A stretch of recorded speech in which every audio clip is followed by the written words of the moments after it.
of my paper that has just been accepted in Journal of Applied Psychology. And lastly, I will provide some quick thoughts or recommendation for future research in this area. And of course, I open the floor for any kind of questions that I would like to respond to. So excuse me? Is there any question? Okay, let me continue. So I was born and raised in Hong Kong, China, like one of the most fast-paced city in the world. So I spent 5 years of my life there as a very fast-paced person.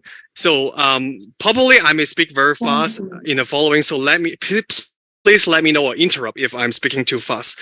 So I went to college in a liberal arts university in Hong Kong, which is Lingnan University, and I study business in my undergraduate degree, and then I received a full scholarship to pursue my MPhil degree in organizational behavior in the same universities.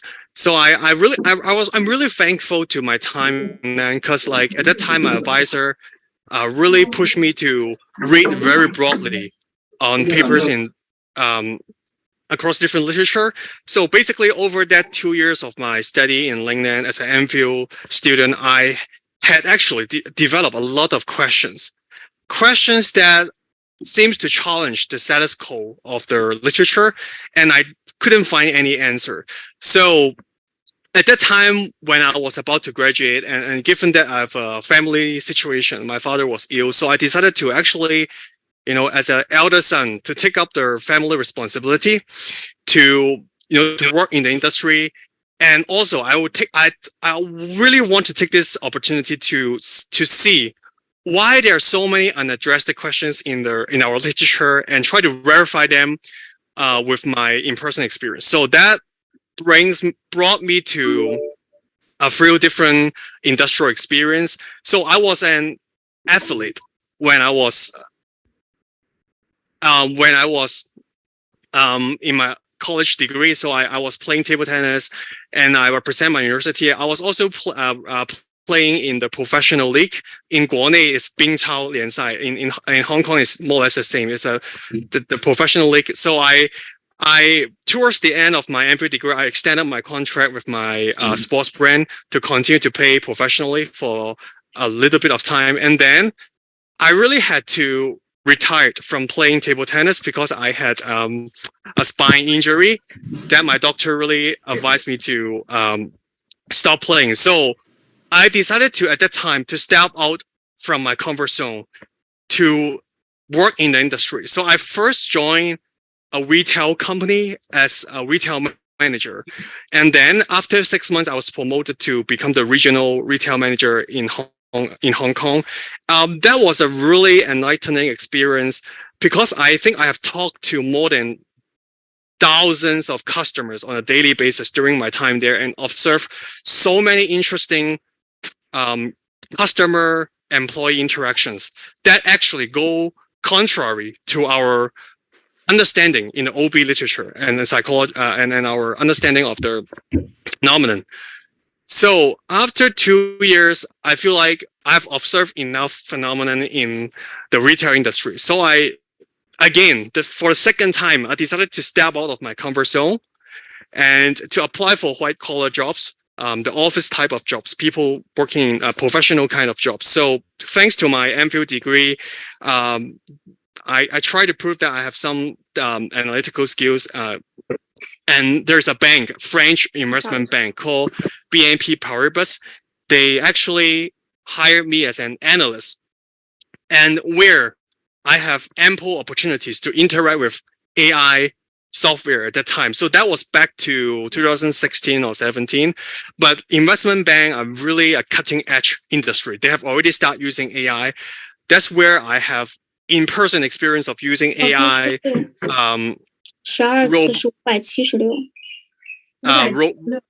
Robots and so I have a lot of like experience in the bank. And right before the commencement of my PhD program, I spent a year obtaining some research experience in Singapore, as well as start doing some voluntarily job in social enterprise and NGO. So my conclusion is that the reason why I'm providing some introduction of myself to you all is that looking back at each of these work experience, they did inspire me and enlighten me to start off thinking about research questions that are phenomenally driven. So a lot of times these phenomena go against our consensus in the literature and go against our external understanding of the knowledge and theories that power research has built in. So I see this industrial experience as very rewarding and valuable. So this is a perfect transition into my research philosophy. So I'm very keen to develop phenomenon-driven approach to develop research questions. So basically, I know not all the scholars here may necessarily agree with me, but I'm the person always start with a phenomenon. With the phenomenon, I start to build theories. So let me give you some example. How did I do that? These are my wonderful subordinates in my retail chains. They are all my followers. And on a daily basis, I've been seeing them engaging in unethical pro-organizational behavior. So they talk to me and say that, Portman, I feel very guilty of cheating my customers, but I also feel very proud of myself helping company to gain more sales performance. So that inspired my first research on OBHDP, published in OBHDP in 2020. And at the same time, my followers also react to the individuals who enact in UPB. So I take a third-party angles to study UPB as well, and that becomes my personnel psychology paper published in 2021. So the two photos in the middle and the right, these are my wonderful colleagues in BNP Paribas, the French investment bank. These are the most conscientious people, or the people with the highest core self-evaluations I've ever seen in my life. And every day it's quite funny to see them arguing with AI. Like they keep having conflicts with AI every day. And that makes me wonder, there seems to be something going on with our predominantly positive consensus of conscientiousness, core self-evaluation. These are the quality that human resources manager, human resources, and OB scholar value a lot. And there's no single piece, maybe at the time that I developed this research question, that look at the downside of this personality. So that motivated me to study, actually, these individuals may actually have more conflict and issue with AI. So that these two phenomena that I observed in the investment bank eventually became my AMJ and HRM publication. And lastly, I took initiatives to try to talk to people from working in the every industry as much as I can. So this is an example in the photo in the right-hand corner. One of the episodes that I talked to a hospital manager, that she shared with me the daily experience of interacting with patients. She told me that on the days when healthcare professionals receive a note of thank you from patients, that changes their life entirely that day. So that motivates me to develop the research question and eventually become my JEP paper on receiving gratitude. So as you can see, I'm really grateful for my industrial experience, because without this industrial experience, I really would have difficulty to develop insightful critique to our extant knowledge and our current understanding of particular theories and phenomena. So I think, as I will share with the doctoral students later on in the sharing sections, I have written down almost 200 research ideas during my industrial experience. I've only executed maybe 12 of them. So that gives you a sense that how many insights that the real world phenomenon is actually giving me. So that's laid the foundation of my research interest. and that will also inform some of the insights that I'm going to talk about when it comes to the phenomenon of interacting with AI. So now I want to move forward to talk about my research interests after talking about my background. So I have 3 lines of research interest. The primary research line of research interest is human, non-human interaction at work. So from it names, it's basically examining how interacting with non-human entity will affect employee at work. And that's my first line of research interest. My second line of research interest is actually stereotypes and behavioral ethics. That's where I start off my research program. And lastly is emotional well-being and stress issue. So today I'm going to talk about a project on centering on this area. So I'm just going to talk about the papers that I have briefly published in this area. So for human non-human interactions, there are 2 sub-areas that I'm doing research on. The first sub-area is more related to my talk today, which is interactions with intelligence machines, including artificial intelligence, robots, algorithm. And intelligence machines is a very broad coverage of technologies and machines. So there's a lot of variance across different industries. For example, beyond all these 3 examples in customer service settings, chatbot is one of those that is another extension and example of intelligence machines. So the first paper, one of the first paper I published in this area is the paper that I will talk about today about what's the work and afterwork consequences of interacting with AI. So I published another leading author paper in AMJ last year about how conscientious employees react less positively with AI. And at the same time, I have 2 B journals, B publications about how high core self-evaluation employees and openness to experience employees may react to AI and robot differently.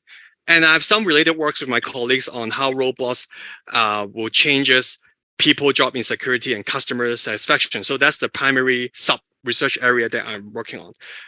Less of the focus of today's talk, but I also want to touch base a little bit on this area is that I'm a nature person. I really love nature. So, and my experience working as a retail manager, because I was working in managing 5 retail stores in Hong Kong in different districts. So you can imagine that I travel a lot around different areas every day. So that gave me a lot of exposure to nature. And also when I was working in the investment bank, BNP Paribas is a very, very pro-environment company. They have a lot of plants, even like waterfall inside the company. That gave me substantial nature exposure at work. So that also inspired me to study how interacting with natural elements may affect employees. So I have an impressed paper in JEP about how interacting with nature will affect people's psychological needs.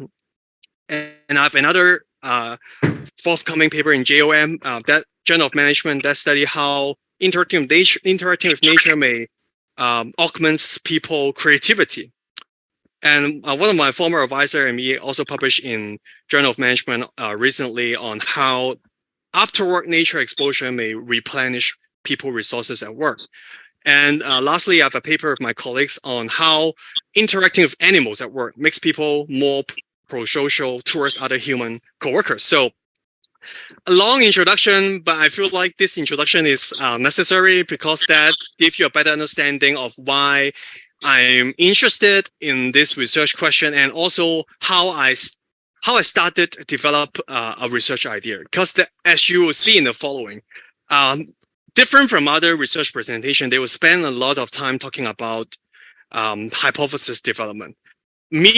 My research in the following presentation is a little bit different. I will spend a lot of time to talk about the phenomenon and the assumption about the phenomenon. And because once we have developed a consensus and shared understanding of the phenomenon and consensus, the hypotheses are pretty straightforward. So let me know if you have any questions or not very comfortable with my presentation style, but I will spend more time on talking about the phenomenon and the foundation of it. So the paper that I'm going to talk about today is it has recently been accepted in JAP 2 to 3 weeks ago. So the idea is about interaction with AI. Now everyone knows about ChatGPT. So the IV, the predictor, is basically about interacting with AI software like ChatGPT. But bear in mind that this is a paper I started working on in 2018, and we first submitted to JAP. We were, if any of you, we were two anyway. So they are not on board on the phenomenon because they were challenging us that it's not really something that is happening ongoing in the organization these days back at 2018-19. And but we made our way through after 4 or 5 rounds of R now, and it's just been accepted last 2-3 years. So I feel like this is a really, really valuable opportunity for me to share this research because it's been a really long while, and it's a purely phenomenon-driven research idea that I have observed in the investment bank. So, up to this point, you know how obsessed that I am with a phenomenon. So let me start talking about this paper with a phenomenon captured in movie. So this phenomenon is featured in a 2009 Hollywood movie called Surrogate, and this movie actually depicts a revolution in artificial intelligence that has transformed work fully in the foreseeable future. So in the movie, it's about how in the future people accomplish their daily work tasks by purely interacting with AI system instead of interacting with other human coworker. The main actor, Bruce Willis, finds this interaction really socially unfulfilling. And throughout the movie, he actually conveyed a few times that he felt lonely. So the movie climax occurred when he abandoned the AI system and seek out direct social interaction with coworkers. And at the same time, throughout many scenes in the movie, he also resorted to some socially isolating behaviors to cope with the loneliness feeling. So this movie really depicts a sensational example of what has becoming a commonplace work phenomenon these days. That is, many of the work interactions are now primarily taking place with AI system instead of with coworkers. So this includes like seeking advice from AI system, talking to AI system for feedback and insights, etc. So I began writing the paper. The first paragraph totally just talk about this movie and the phenomenon that this movie depicts, but actually it's a phenomenon that I observed from my coworkers during my time in BNP Paribas in the French investment bank. So I feel like we really need to come to an agreement with the definitions of AI. So we begin with a definition of AI. So AI is actually a constellation of smart and intelligent system that are equipped with the intelligence to interpret external data correctly, learn from that data, and being able to accomplish work goals through flexible adaptation. So imagine you're one of the digital workforce in the industry where you have to engage in varying degree of interaction with AI. So basically, you will be talking to them through different kind of syntax, command, and they will respond to you real time with different insight. You can also think about how would you feel if you engage in this interaction heavily. Would you experience something similar like Bruce Willis, like feel that this is very boring, socially unfulfilling, and lonely? I think this is a question that is worthwhile to ponder on. So after having this definitions of AI introduced, I also want to give you all some, again, real industrial examples of AI. So these are all taken through the on-site data collections in companies. So for example, when a risk analyst is required to perform a portfolio analysis for corporate clients to evaluate the risk level of corporate clients, this analysts can make use of the object detection functionality of AI to scan the information of the corporate client and to come up with more information about whether this client has involved in corporate scandal, for example. Is there any sensitive information pertaining to any board of director in this company, that kind of thing. So this is one way how risk analysts can use AI in their job. Another example is biomedical engineers. So biomedical engineers, their primary job duties is to develop better medical procedures for treatment of some disease. So in the course of developing this kind of medical treatments and improving them, they can make use of the machine learning feature of AI to help them better evaluate what's the latest statistical modeling and estimation in monitoring and improving some biomedical procedure in the clinical setting. So that's another application. And the third example will be one in finance or real estate industry. So these consultants or analysts, they interact with AI on a daily basis to come up with a more accurate predictions of the market and better understanding of the economic environment. So these are just 3 examples of how AI have been used across different kind of jobs. So the above mentioned example may be a little bit narrow or context specific. So let me give you a more universally agreed or prevalent industrial example. So I have worked with this company called Salesforce. It's a San Francisco, it's a company headquartered in San Francisco. It's a technological service company that is as big as Microsoft, for example. So I collaborate with them on a consultancy project 3 years ago, and to better understand how customer service employees, our representatives in the company, use AI to manage their relationship with clients. So this is a demonstration of their interface of the AI software within their company.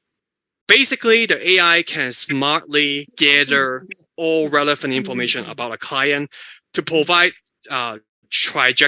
visualized presentation of the trajectories of this corporate client's performance, what will likely be their preferences and consumption pattern, to better help and position customer service employee in a better situation to convince the corporate clients to purchase their company technological products. So this is another prototypical example of how AI can really augment service employees' job at work. So now I've talked about the definitions of AI. I also introduce a few context-specific application of AI. So I want to take a step back at this time to first, again, to talk about what is the differences between traditional technologies and AI. The reason of doing so is because that will lay a really strong foundation of the theory and the model that I'm pushing forward later. So traditional technology is characterized by, according to Casio and colleagues' review paper, by interaction with some particular hardware. And this traditional technology can operate only based on a fixed set of pre-programmed instructions. So for example, if you're an employee using traditional technology, you write some commands and the traditional technologies will return their output in a predictable manner. So let me give you some examples that are really relevant to us as management scholars. M+, when you write a syntax on regression, Y on M, M+ is gonna listen to you and come up with the exactly the same requested output. Same for quadrics. Like I know in China that will be the 问卷星. When you move around their questions in their software, they will follow your instructions to make changes accordingly. Same for strategy scholar using Stata. When you run a fixed effect model, they will always run a fixed effect model without coming back to you by running a random effect model. So same for SPSS. You execute some commands and syntax, they will come back with with some outputs with predictable manner. So this is the feature of traditional technology that is substantially different from AI. So for AI though, they have the capacity to learn. They can therefore improve, keep changing in a real-time manner. And in other words, AI compared to traditional technology, they can engage employee in bi-directional interaction. So because of this distinguished feature, scholars in the past, they have regard traditional technology as at most as a tool for employees to execute their work demand. But increasingly, scholars from different disciplines, they have concluded that employees or users. Hi. Hello. Oh, hi. Sorry. There's some technical issue. Okay. I have to interrupt you. Okay. 请问一下，这个我们的会议室里面谁的账号叫 John Z？ 谁的账号叫 John Z？ 请你把主持人的权限交给我好吗？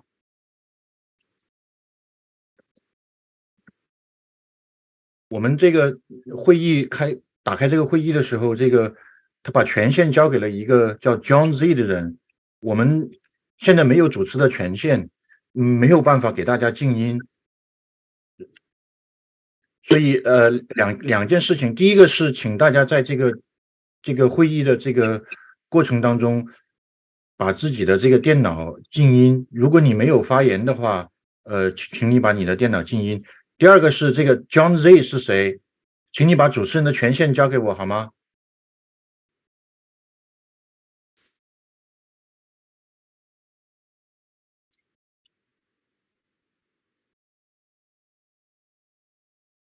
好，非常抱歉啊，这个没事。好 ，OK， 请你继续吧。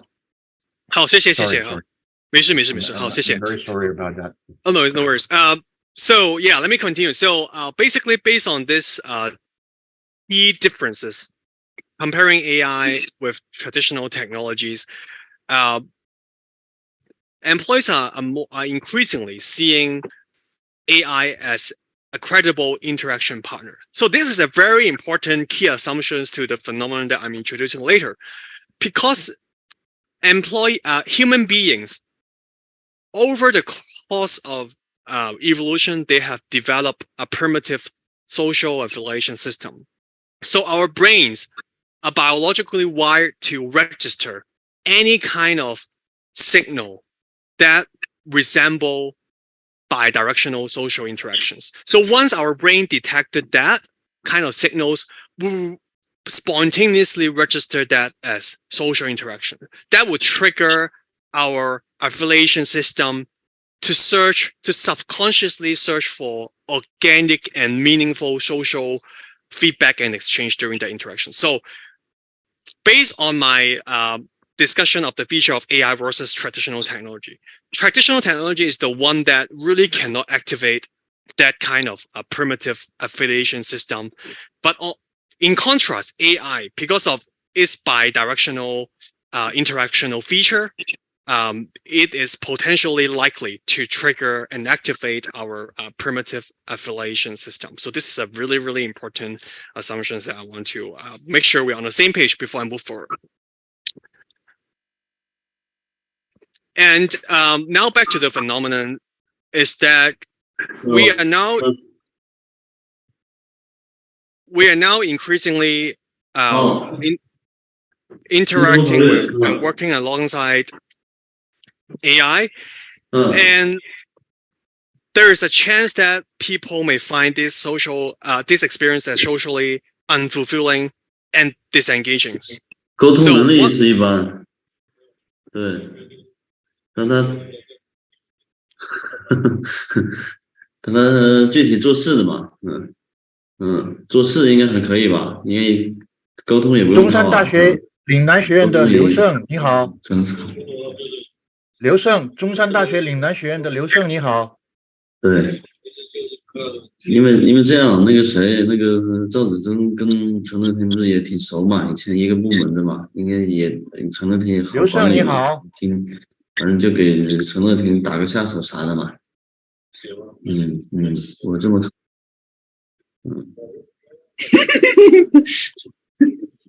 他们那个审计那些人肯定沟通能力都不强，不会跟人。小雨啊，我们可以退了，然后重新进一下吗？啊？我们可以退了，然后重新进一下吗？是，但是他写个报告，内部什么弄材料，这应该可以的。我们离开的话，就是只能全部都离开，但是那个主持人他还在里头的。这个 John Z 他现在肯定是没有在听，否则的话他应该是能够听到我们让他把主持人的权限交给我们。他可能就是挂在线上的，然后并没有。那个谁，那个我换一个会议号吧。我们换一个会议号吧。也可以，也可以。我们就换一个会议号。我这边重新建一个吧。好的。我发到群里面，我到时我这边想把主持弄过来嘛，弄个业务嘛，这边不是Hi Poke。OK， 那小雨，你会发我电邮那个新的那个 meeting？我们在这个聊天框里边。OK， 你可以打开这个我们的会议的聊天框，我们把那个主事交给业务，然后好，李玲老师申请的这个新的号码和密码都发到这个框里头。OK， 好的。我发到一个也不够吧？陈乐天那边不是当时预留了两个人吧？有法务风控。我去那边，谢谢哦。先这个报一下。那好。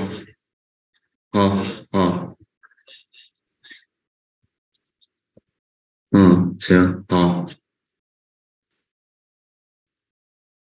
如果你那节目出了，那就先缓一缓，你看你安排了。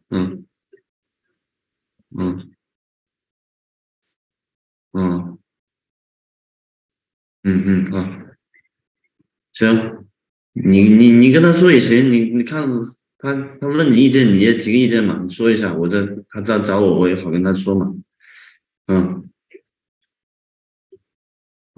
行。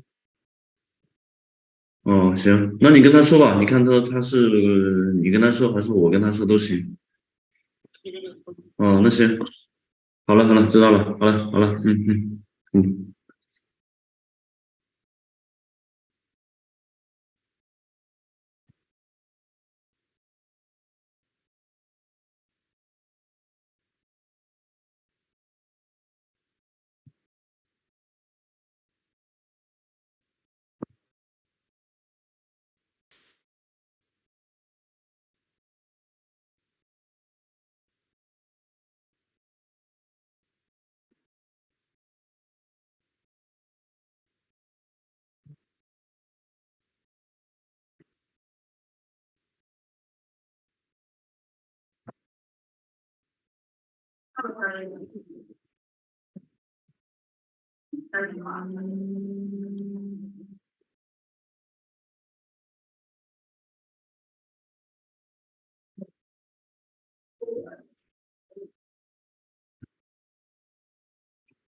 师姐，我那个没点进去呢。我点进去我就跳过了，你看到？那我现在在进入这个行业的链接啊，那链接啥的？